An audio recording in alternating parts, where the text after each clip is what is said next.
Masters শেষ করছি। আমার অনেক ফ্রেন্ডও আছে যারা মাস্টার্স শেষ করছে, করে তারা বাইরে চলে গেছে, কেউ ঢাকায় চলে গেছে চাকরির জন্য। 1 বছর, 2 বছর, 2.5 বছর, 3 বছর ধরে তারা চেষ্টা করতেছে চাকরির জন্য। তো আমি ভাবলাম এই 2-3 বছর চাকরির পিছনে না ছুটে আমি 2-3 বছর কিছু একটা করি। এই 2-3 বছরের মধ্যে আল্লাহ যদি রহমত করে আমি এই তারা যে চাকরির জন্য চেষ্টা করতেছে এই চেষ্টাটা আমি এর পিছনে যদি করি, তো আমার মনে হয় 2-3 বছরে আমি একটা ভালো পুঁজি আমি ইনশাল্লাহ হয়ে যাবে। আর চাকরি তো সবাই করে ভাই।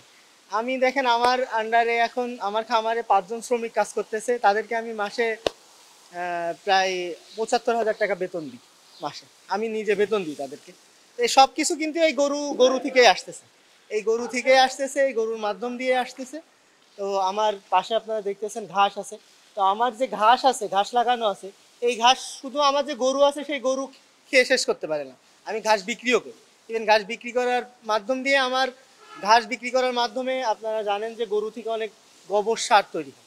আমার পাশে অনেক গোবর আছে, গরু ঘাস দিয়ে গোবর দিয়ে বিক্রি করার মাধ্যমে আমার বেতন পুরোপুরি না হলেও মোটামুটি কিছুটা কাভার হয়ে যায়, যার জন্য আর কি খুব বেশি সমস্যা আমার হয় না।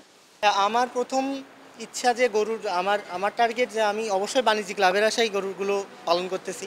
তো আমার ইচ্ছা আছে আমার এখানে গরুর ওয়েট মাপা স্কেল আছে। তো ক্রেতারা যদি আসে আমি তাদেরকে সরাসরি লাইভ ওয়েটে বিক্রি করব।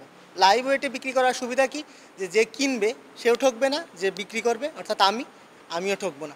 লাইভ ওয়েটে একটা নির্দিষ্ট দাম আমি নির্ধারণ করে দিব, সেই নির্দিষ্ট দামের উপরে ক্রেতা বিক্রেতার মধ্যে দর কষাকষি হবে, খুব বেশি দর কষাকষি হওয়ার সুযোগ নেই। তো এর জন্যে ক্রেতার ঠকার পরিমাণ বা ক্রেতা যে একটা গরু কিনে সে সরাসরি দেখতে পাচ্ছে যে আমার এই গরুটার ওজন এতটুকু। তো সেইখান থেকে সাপোজ আমার এই গরুটার ওজন আছে আপনার 422 কেজি। এই গরুটার ওজন যদি 422 কেজি হয়, তো এইখান থেকে আপনি 40% লেস করবেন। 422 কেজির উপরে 40% লেস করার পরে যেটা থাকবে সেটা গরুর মাংস থাকবে। তো এইটার করলে কি হবে, ক্রেতা অনেকে আছে যেমন গরু দেখেন যে আপনার দেখার পরেও তারা আইডেন্টিফাই করতে পারে না যে কতটুকু মাংস হবে, কিন্তু আপনি যখন ওয়েট দেবেন তখন কিন্তু আপনার একটা ধারণা চলে আসবে যে আমার এই গরুতে এতটুকু মাংস হতে পারে। ঠিক আছে? তো এই জন্যে আর কি ক্রেতার আমার কাছ থেকে গরু কিনে আমি আশা করি আল্লাহ রহমতে ক্রেতা ঠকবে না, ইভেন আমিও ঠকবো না। আর দ্বিতীয়ত আমার কাছে ক্রেতারা কেন আসবে সেটা হলো আমি যথাসম্ভব চেষ্টা করছি আমার গরুকে অর্গানিক খাবার খাওয়ানো। আমার পাশে ভাই কাঁচা ঘাস আছে, আমি বিসিলি খাওয়াই না। আপনারা জানেন যে বিসিলি গ্রামে বিসিলি খাওয়ায় অনেকে, আমি বিসিলি খাওয়াই নাই, আমি কাঁচা ঘাস খাওয়াইছি।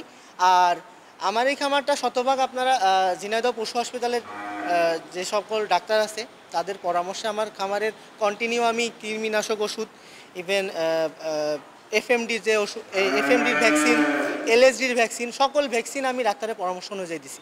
সুতরাং আমার গরুর মধ্যে আশা করি আল্লাহ রহমতে গরুর মাংসে আপনারা জানেন যে অনেকে অনেক সময় রোগ জীবাণু হয়, অনেকে ইঞ্জেকশন দিয়ে গরু বড় করে, যেগুলো খাইলে মানুষের অনেক ধরনের রোগ ব্যাধি হয়।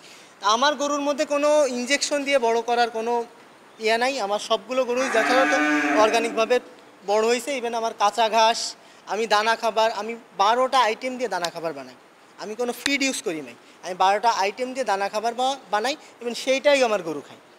আমি কোনো ফিড ইউজ করি না। আর আমার কাঁচা ঘাস আছে, কাঁচা ঘাস খাই। আমার এখানে আসলে সরাসরি ক্রেতা আসবে, ক্রেতা এসে কোনো দালাল থাকবে না, কোনো দালাল নাই। ক্রেতা আসবে, ক্রেতা দেখবে, ক্রেতা পছন্দ করবে, ওয়েট দেবে, ব্যাস নিয়ে যাবে। এইখানে বাজার আপনারা জানেন যে বাজারে গেলে অনেক সময় দালালের খপ্পরে পড়ে অনেকে সর্বস্ব হারায়, অনেকে গরু যা টার্গেট থাকে দালালের খপ্পরে পড়ে সেই পরিমাণ বিক্রিও করতে পারে না, বা ক্রেতার যা টার্গেট থাকে সেই পরিমাণ কিনতেও পারে না।